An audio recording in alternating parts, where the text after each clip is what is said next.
Hello my friends. Okay, so today is the second day and I have allowed actually my garlic that was dehydrating for a little than overnight. For those who have not dehydrated and are considering doing so, these steps are to help you be able to determine when your vegetables or when your herbs or anything is done. So my garlic has been pretty much in there overnight and through part of the morning into almost afternoon my time. And it took a little longer because some of them were basically a little plump than the others. But I'm going to show you the next step. When you take your trays out, never just take them out of the dehydrator, even if they seem dry. Give it 10 minutes to cool off.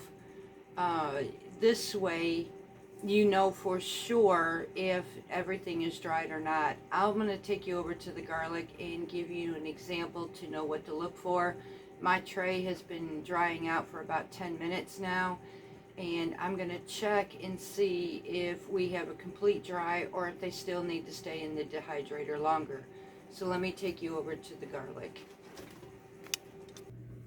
Okay, so our tray has been sitting here for about 10 minutes cooling off, and I'm going to take one and bring it closer to you. I don't know if you're going to be able to hear this, but you want to be able to see it snap like so, just like this. And I don't know if this is coming in or not, but you want that snap in it. So you want to be able to let this cool off to know for sure that that's actually going to happen.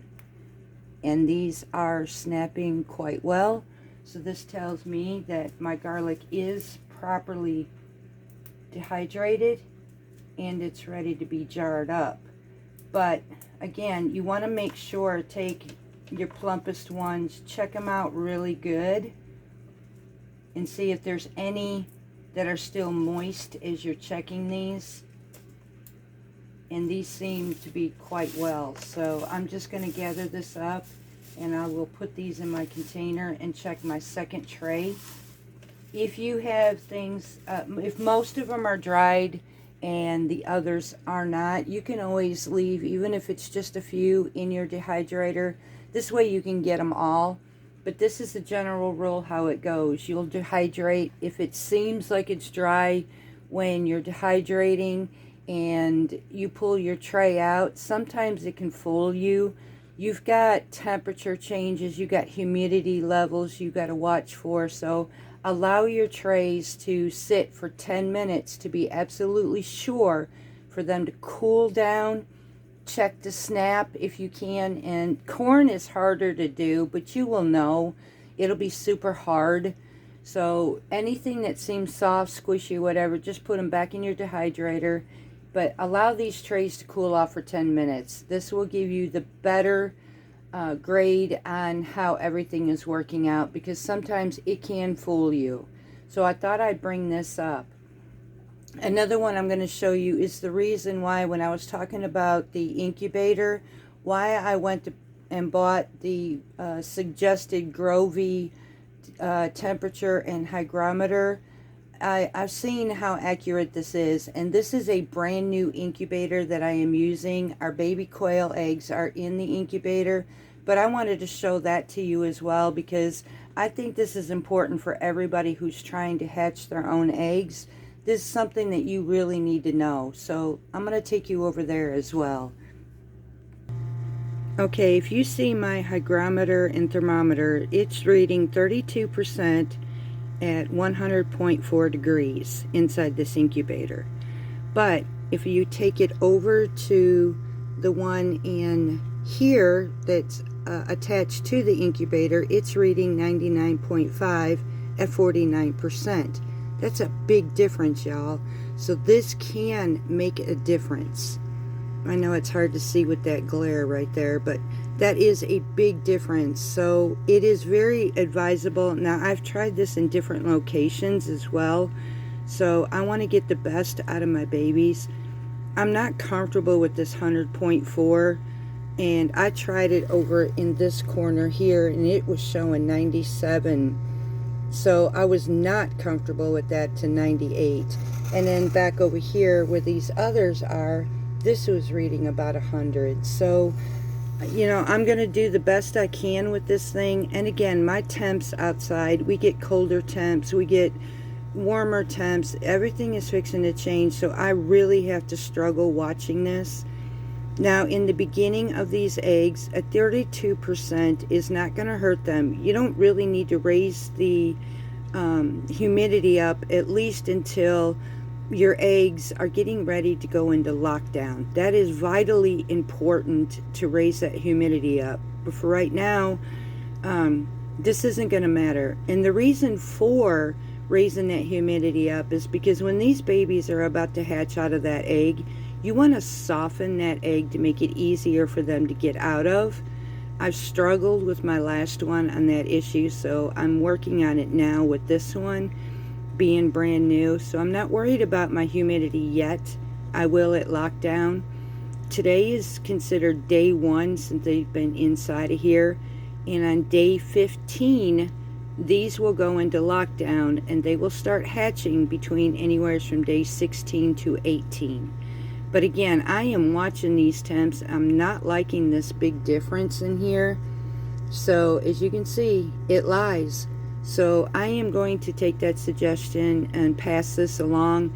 This grovee really works. So get a second one. It's really not that expensive to get this to put inside. And it is suggested to put it on top of your turner. This is working out good for me so far. But it's something I seriously want to watch, because basically that is about a half a degree to 1 full degree difference here.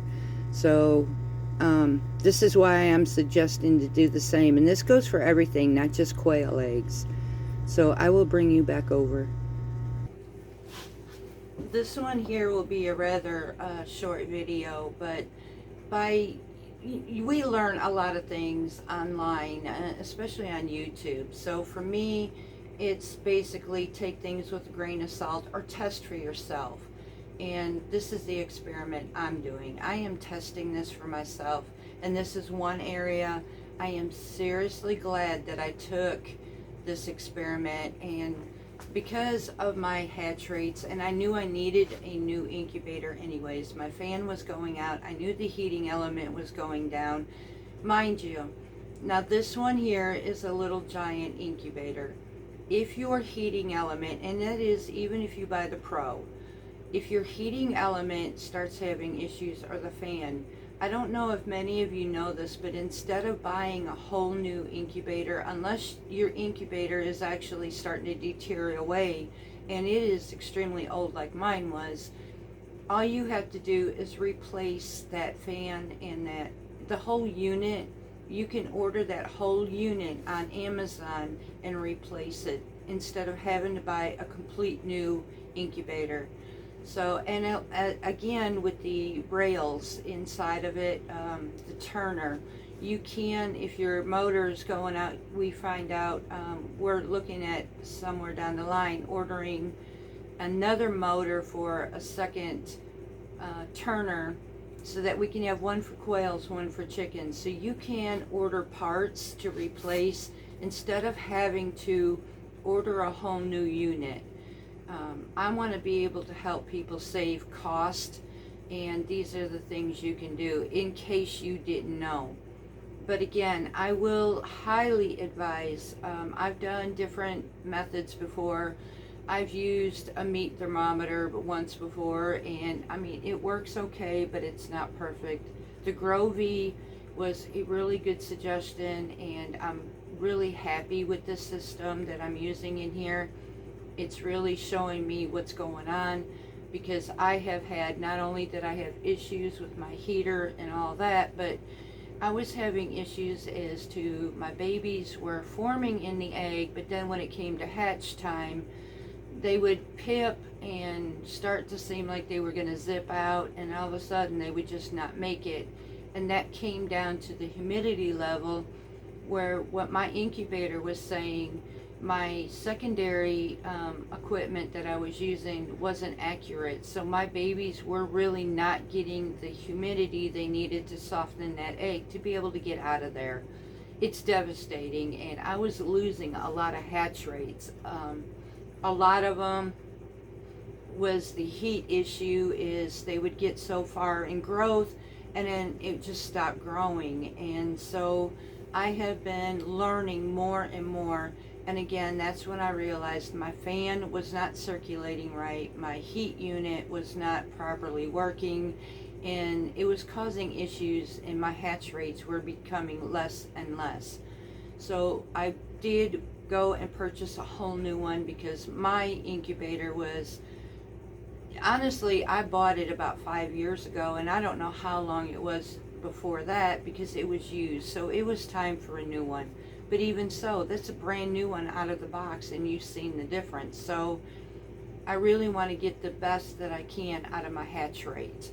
So I'm hoping this works. I'm hoping that I'm helping somebody else out to understand, what could happen, and know again that your temperatures in your home could be different, and especially with the weather changes, you've got rain that can affect your humidity levels, you've got temperatures high and lows, and nothing is settled right now.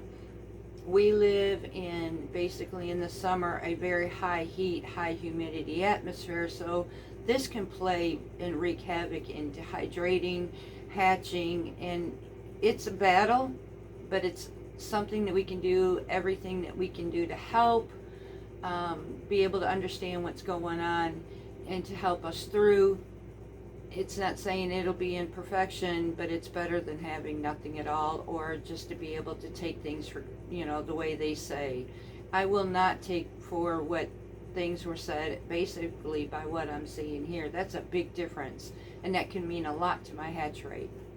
Again, with the dehydrators, make sure things can take longer, again, based by humidity and temps and everything else. So make sure you leave your trays out for 10 minutes, allow them to cool, and then check and see how your dehydration is going. And again, if you get most of them dried and some of them, and it's up to you, if you want to take a loss on a few, then you can just toss those, or just go ahead and put them back into your dehydrator until they're fully dehydrated. So I have still my farm work to do. I still have to transplant. Oh, those tomatoes have got to be transplanted. So we've definitely got cold. Yeah, I'm in my sweatshirt because, Mother Nature seems to be having some effects. She's not done with us yet, and I'm not particularly happy with her right now, but it is what it is, so I have to deal with it. So at least until Wednesday of next week, which to me, I've learned that it says for 2 days, but I'm going to count it for 3. It's the way this pattern's been going. So at least until the end of next week, we'll start warming up some. So I've got a lot of preparing to do. I'm hoping this video helped you. I'm hoping it, by seeing for yourself, by my experiences, it'll help you in your future if this is something you're doing on your homestead or something you are considering. And if you're new, I'm hoping these details will help you along to something better and more successful. So until next time, much love from Parton's Heritage Homestead.